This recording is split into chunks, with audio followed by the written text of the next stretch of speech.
Life doesn't teach through textbooks. It teaches through the moments you lose everything because of one sentence you couldn't hold back. Picture a high-stakes boardroom in New York. You're screaming, veins popping, thinking you're projecting power. But look at the faces around you. In that temporary madness, you didn't gain respect, you forfeited your authority. We cling to anger for control, but the truth is, anger is just a desperate cry for help from the helpless. Stay with me, and you'll learn to reclaim your internal throne without the frustrated struggle. To truly master your reaction, you first have to understand the nature of the beast you're fighting. 2,000 years ago, the great Stoic philosopher Seneca looked at the chaos of the Roman Empire and identified one vice that was more destructive than all others combined. He didn't just call it a bad habit or a character flaw. He called it brief insanity. The truth is, when we look at a man who has lost his temper, we don't see someone who is in control. We see someone who has temporarily lost their mind. Seneca observed that while other vices, like greed or ambition, have a sense of direction, anger is different. It is the only emotion that completely hijacks the seat of reason.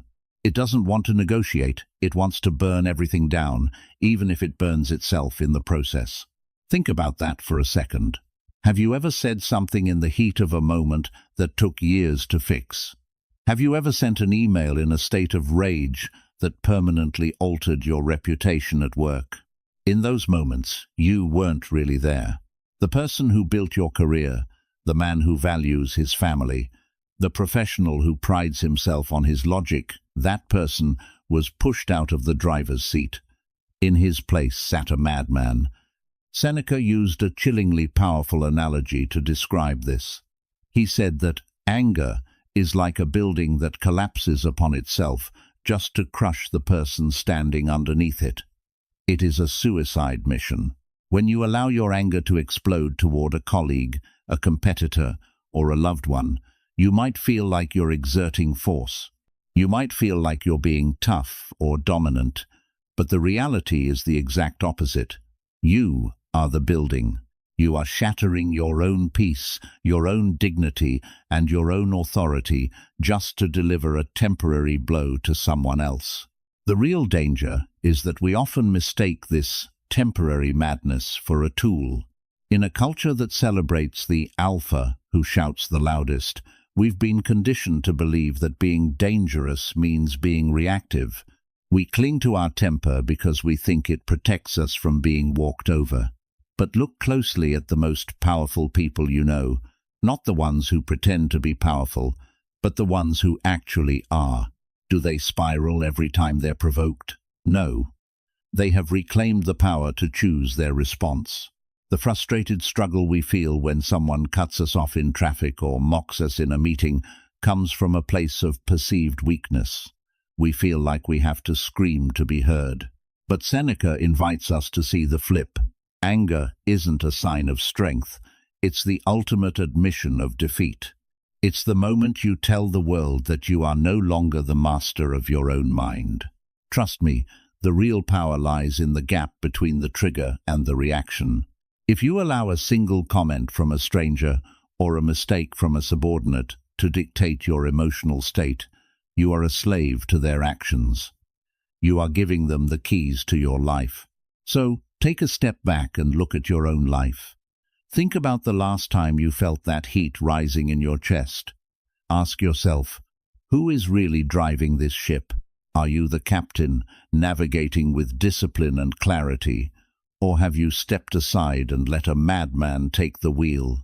Because if a madman is driving, it's only a matter of time before you hit the wall. Now, let's talk about how to take the wheel back. So, how do we stop the madman from taking the wheel? It starts with a simple, ancient technique that we often overlook in our fast-paced, high-pressure world. Seneca once wrote that the greatest remedy for anger is delay. But in the heat of a boardroom argument or a personal confrontation, delay feels like a weakness. We feel like we have to strike back immediately to maintain our standing. However, I want you to look at this through a different lens. Think of a master artist working on a massive canvas. If they stay too close to the painting for too long, they lose their perspective. They get obsessed with a tiny smudge of paint and fail to see how it affects the entire composition. To fix the mistake, they don't just keep painting frantically. They put down the brush, take 3 steps back, and they just look. From that distance, they see the proportions, the lighting, and the truth of the work. They see what the painting actually needs, not what their frustration wants. This is exactly what the 1-0-second rule is. It is your step back. When someone triggers you, your ego wants to lean in. It wants to paint an aggressive response right over the insult, but that's when you're most blind. When you give yourself those 10 seconds, you aren't just counting numbers. You are creating a psychological gap. You are moving from a state of being reactive to a state of being responsive. There is a world of difference between those two states. Being reactive is like being a pinball. You get hit by a comment, and you immediately bounce back in the opposite direction. You have no choice in the matter. You are a slave to the physics of the situation, clinging to your defenses while you spiral out of control. But being responsive? That is where your true power lies. When you respond, you are the one holding the brush. In that 10-second gap, you analyze the threat, you weigh your values, and you decide exactly what kind of man you want to be. Most men think that winning a confrontation means having the last word or outshouting the other person. But that's a low-level victory. It's a frustrated struggle that leaves you exhausted and your reputation damaged. Trust me, the real alpha in the room isn't the one who is the loudest. It's the one who is the least disturbed. When you use those 10 seconds to remain silent, you become a mirror. The other person is shouting, throwing their temporary madness at you, desperately hoping you'll catch it and throw it back so they can feel justified in their rage. But when you don't, their anger has nowhere to land. It just hangs there in the air, making them look small and out of control while you remain anchored. That is the power of the gap. The truth is, the greatest victory you can ever achieve isn't in mashing your opponent into submission. It's in making their anger completely harmless through the sheer, unshakable power of your silence. Now, I want to share something visceral with you. Seneca had a very specific, almost haunting piece of advice for those who struggle with their temper. He suggested that the moment you feel the heat of rage rising in your chest, you should find the nearest mirror and look at yourself. Not to fix your hair or check your suit, but to witness the physical wreckage that anger leaves on your face. Why? Because anger is the only vice that is truly visible. It deforms us. Think about the last time you saw someone truly lose it in a professional setting. Their eyes bulge with a primal, aimless intensity. Their face flushes with a dark, sickly heat. Their teeth gnash together as if they're preparing for a physical fight. And their voice, that tool of human communication, begins to tremble, crack, and lose its melody. It's a sight that is deeply uncomfortable to watch. In the moment of rage, we often feel big. We feel like we are radiating force and taking up space. But Seneca's mirror reveals a different truth. If you were to see yourself in the middle of a scream or a frantic finger-pointing gesture, you wouldn't see a man of authority. You would see a pathetic stranger. You would see someone who has completely surrendered his humanity to a primal impulse. It is the look of a quivering, wounded animal, not a leader. The truth is, losing your temper is a form of emotional incontinence. It's messy, it's embarrassing, and it signals to everyone in the room that you are no longer in control of your own house. Now, let's bring this into your world. Think about your colleagues, your business partners, or the people you lead at the office. When you lose your composure, They aren't seeing your passion or your strength. They are seeing that pathetic stranger. They are looking at a man who can be easily manipulated by his own internal triggers. In that split second, the respect you spent years building begins to dissolve. People don't fear an angry man because they respect him. They fear him the same way they fear a loose dog in the street, unpredictable, dangerous, but ultimately something to be avoided, pitied, or contained. Trust me, the real executive presence isn't about being the loudest person in the room. It's about being the one whose form never breaks. When you keep your face calm, while everyone else is twisting theirs into masks of fury, you are projecting a level of power that a scream could never achieve. Because once that image of the pathetic stranger is burned into the minds of your peers, it is almost impossible to erase. Ask yourself, is the temporary release of a shout really worth the permanent loss of your dignity? The real power lies in the mirror. It lies in maintaining your humanity when everything around you is inviting you to become a monster. That is how you reclaim your power. Imagine you're sitting across from an opponent in a high-stakes game of chess. They aren't just playing the board, they're playing you. They make a move that's clearly meant to rattle you. Maybe they smirk, maybe they slam a piece down, maybe they whisper something designed to cut deep. In that moment, you have a choice. You can let your ego take over, start grasping for a way to strike back, and let your mind spiral into a frustrated struggle. Or you can realize that their provocation is nothing more than a tactical error on their part. It's an admission that they can't beat you on skill alone, so they're trying to win by breaking your composure. The truth is, the person who provokes you is attempting to become your master. They are holding the strings, waiting for you to dance to the tune of their insults. If you get angry, they've successfully hacked your internal system. They've decided how you're going to feel and how you're going to act. You've handed them the remote control to your life. But what happens when you don't react? What happens when you meet their heat with a cool, intellectual curiosity? You reclaim your power.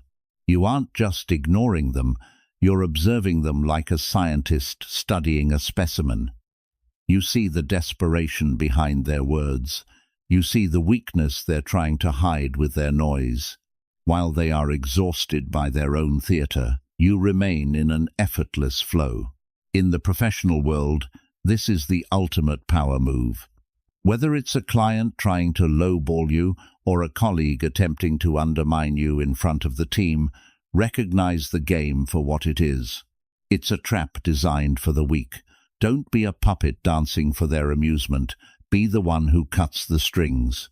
The moment you decide that your peace of mind is not for sale, you've already won the game before the next move is even made. That is the true strength of a master.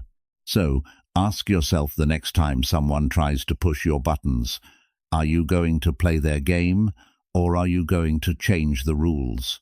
The truth is, most of the anger we carry is the result of a massive logical error. We spend our lives trying to force the world to bend to our will, and when it doesn't, we spiral. This is especially true in our careers. Think about your typical day. You might have a boss who is demanding, unfair, or simply having a bad day. In that moment, you feel the heat rising in your chest. You want to argue, to defend yourself, to force him to see your value. But here is the hard truth. You cannot control the words that come out of his mouth. You cannot control his mood, his stress levels, or his biases. Grasping for that control is like trying to catch the wind with your bare hands. It only leaves you exhausted and powerless. But here is where your real power lies, the power the Stoics mastered centuries ago. While you cannot control the external event, you have absolute authority over your own perception. Think of your eardrums as a sophisticated gatekeeper. The sound waves of a criticism hit them, but they are neutral until they reach your mind. You are the one who decides what they mean. If you label those words as a personal attack, you will feel defensive and hurt. But if you reframe them as just data or even noise from a stressed person, you remain untouched. You are effectively choosing how your mind processes the world. Let's look at an analogy that Seneca would appreciate. Imagine a farmer who has spent months working his field. He has planted the seeds and done everything within his power. Then, a massive storm rolls in. Now, a frustrated farmer might stand in the middle of his field, shaking his fist at the sky, screaming at the clouds for being unfair. He's exhausted, he's furious, and he's still soaking wet. His anger changes nothing about the weather. But the wise farmer, he doesn't get angry at the sky. He knows the rain is entirely beyond his control. Instead of wasting his internal energy on rage, he simply accepts the reality. He puts on his raincoat, goes inside, and focuses on what he can do, perhaps preparing his tools for when the sun returns. The real question is, why do we act like the frustrated farmer in our modern offices? We let the behavior of a difficult colleague or a rude client dictate our internal state for hours. We cling to the hope that if we just get angry enough, we can somehow force the world to be different. But that is the definition of a frustrated struggle. Ask yourself this: why would you let the behavior of a stranger or a difficult boss ruin the evening you're supposed to spend with the people you love? Why would you bring their storm into your home and let it poison your dinner?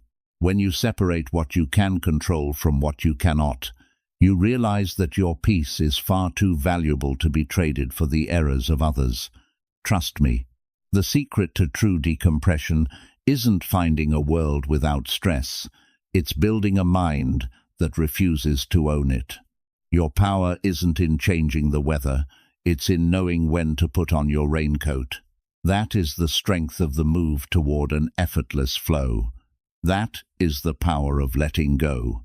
Now, let's talk about a form of power that most people completely overlook because it feels like a contradiction. We're taught that to be strong, we have to meet fire with fire. But the Stoics understood that true authority comes from a place of radical empathy. When someone is screaming at you, whether it's a toxic boss in a high-rise in Chicago or a frustrated client on a Zoom call, our first instinct is to feel attacked. We want to defend our territory. We want to win the argument. But in that moment, you are grasping for a control that has already slipped through your fingers. The truth is, a person who is truly at peace doesn't need to shout. The real power lies in recognizing that anger is a symptom of internal suffering. Seneca taught us that we should view a person lost in rage not with hatred, but with a sense of pity. Think of it like this. Have you ever seen a toddler having a massive tantrum in the middle of a store? They're red-faced, they're screaming, they're flailing. You don't get angry at the toddler. You don't feel insulted by their behavior. You look at them and think, that child is in pain. They're overwhelmed. They don't know how to handle what they're feeling. Now, imagine that same toddler, but in a $3,000 suit, sitting across from you in a boardroom. When a toxic boss loses their composure, they are essentially that same overgrown child. They are projecting their own fear, their own inadequacy, or their own lack of self-mastery onto you. They are spiraling, and they are desperately trying to pull you into that spiral with them. This is the flip in your perspective. The moment you start seeing their rage as a cry for help rather than an act of dominance, everything changes. You stop being a victim of their words, and you become a witness to their weakness.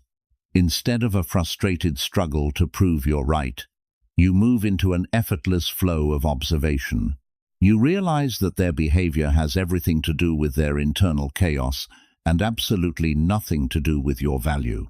Trust me, nothing disarms a bully faster than a calm, empathetic gaze.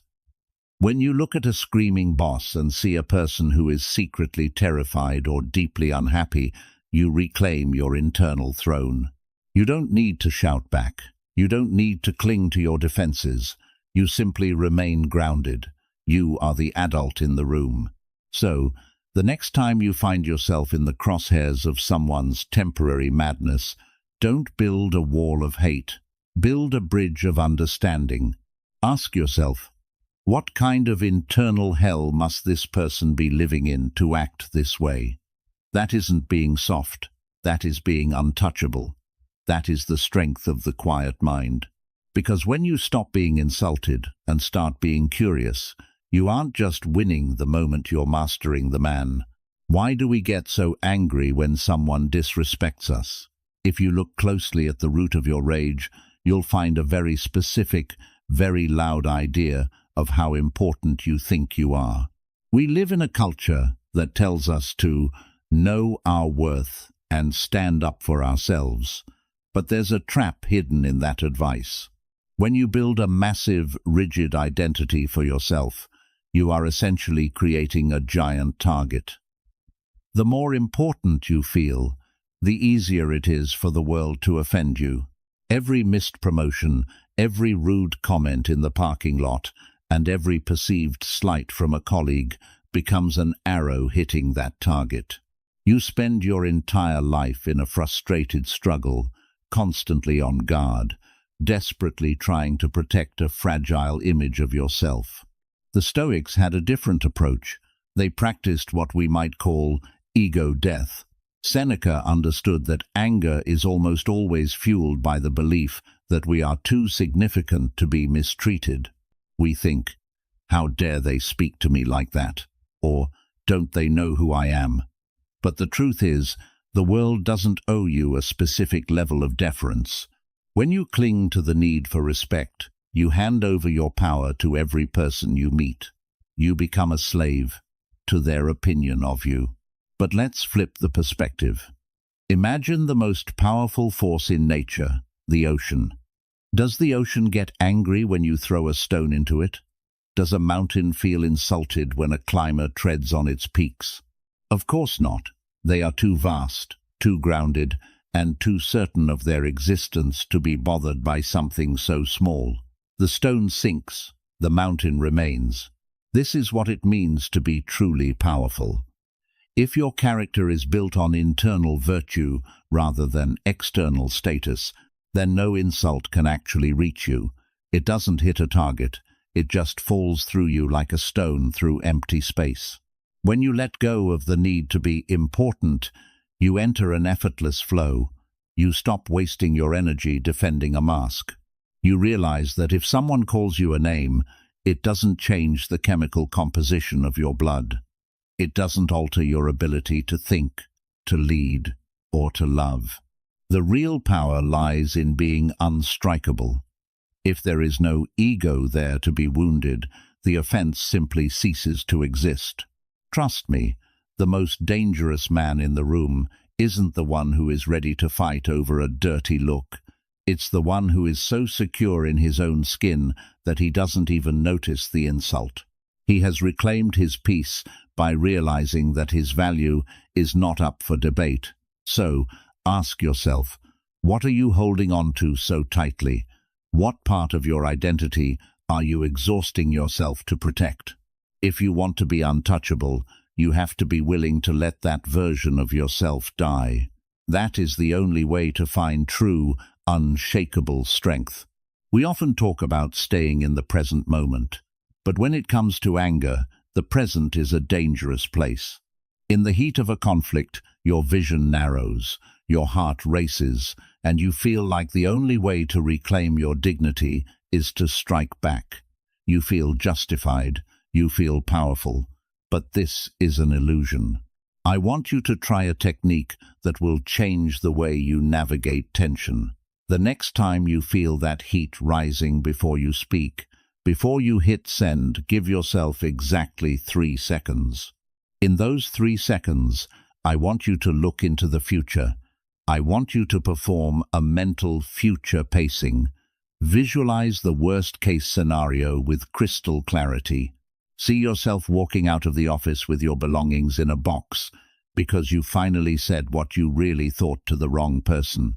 See the silence in your home after you've broken a relationship that took years to build. Feel the weight of the apologies you'll have to make and the respect you'll have to claw back. The truth is, we spend our lives grasping for success, but a single second of unchecked rage can burn down decades of building.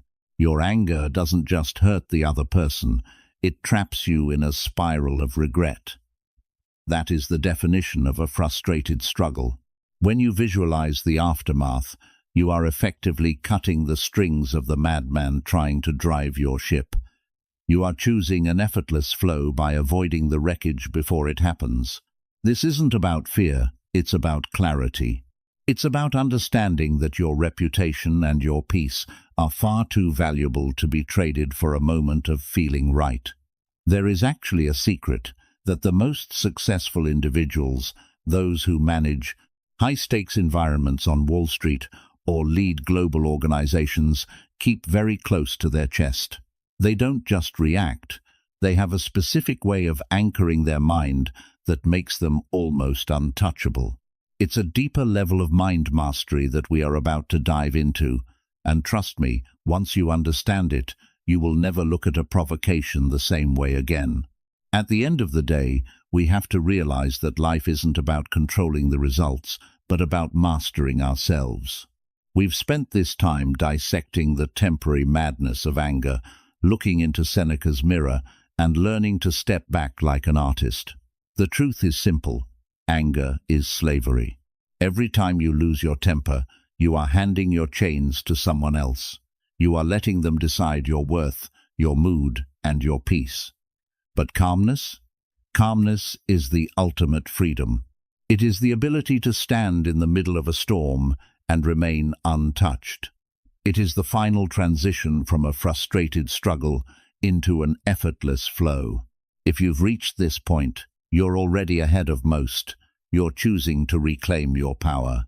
If you have ever lost a job, a relationship, or even just your own dignity because of a moment where you let the madman take the wheel, I want you to do something small but significant. Leave a single dot in the comments below. Consider it a silent contract with yourself, a promise that, from today, you are the only one holding the remote control to your life. But mastering your anger is just the beginning. To truly build a mind that is unshakable, you need to understand the deeper architecture of Stoic strength. If you want to see how the most powerful man in the world, the Emperor Marcus Aurelius, navigated betrayal and war without losing his soul, watch this next video. Trust me, the path to true authority starts within. I'll see you there.